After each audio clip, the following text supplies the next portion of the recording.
భారతమాత ముద్దు బిడ్డలుగా భారతమాత సంఖ్యలు తెంచడానికి వేల మంది తన ప్రాణాలని భారతమాత కోసం త్యాగం చేసినటువంటి సందర్భం, లక్షల మంది జైళ్ళల్లో మగ్గి దేశానికి స్వతంత్రాన్ని తెచ్చుకున్న సందర్భం, ఇవాళ మనం ఎగిరేస్తున్నటువంటి 3 రంగుల మువ్వన్నెల జెండా త్యాగాల ఫలితాల వల్ల వచ్చినటువంటి జెండా. ఈ జెండా ఈరోజు మన నుంచి విడిపోయినటువంటి పాకిస్తాన్ అనేక సంవత్సరాలుగా దొడ్డిదారిన దొంగ పద్ధతులలో టెర్రరిస్టులను ప్రోత్సహించి మన దేశంలో ఉన్నటువంటి ప్రజల ప్రాణాన్ని హరిస్తున్న సందర్భంలో ఇవాళ మోడీ గారు తీసుకున్న నిర్ణయం యావత్ దేశమంతా కూడా హర్షించింది.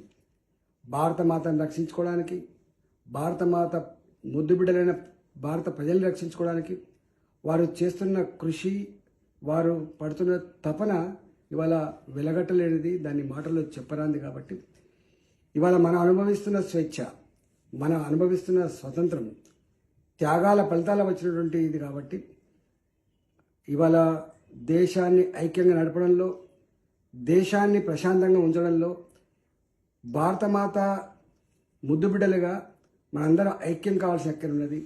మనందరం మోడీ గారికి మద్దతు ఇవ్వాల్సిన అక్కర ఉన్నది.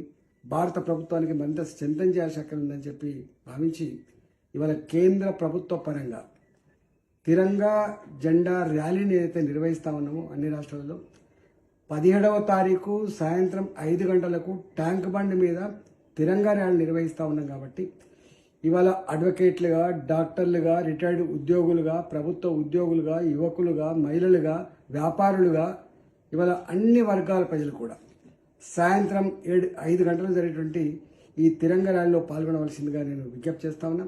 మరీ ముఖ్యంగా మల్కాజిగిరి పార్లమెంటు పరిధిలో గేటెడ్ కమ్యూనిటీలో ఉన్నటువంటి ప్రజలు కావచ్చు, అపార్ట్మెంట్లలో ఉన్న ప్రజలు కావచ్చు, కాలనీలలో ఉన్న ప్రజలు కావచ్చు, బస్తీలలో ఉన్న ప్రజలు కావచ్చు, అందరికందరూ కుటుంబాలతో సహా ట్యాంక్ బండ్ మీదకి వచ్చి తిరంగా ర్యాలీలో పాల్గొని భారతదేశ ఐక్యతని, భారతదేశం యొక్క గొప్పతనాన్ని, మోడీ గారికి సంపూర్ణమైన మద్దతు ఇవ్వడానికి పాల్గొనవలసిందిగా వినమ్రంగా నేను విజ్ఞప్తి చేస్తా ఉన్నాను.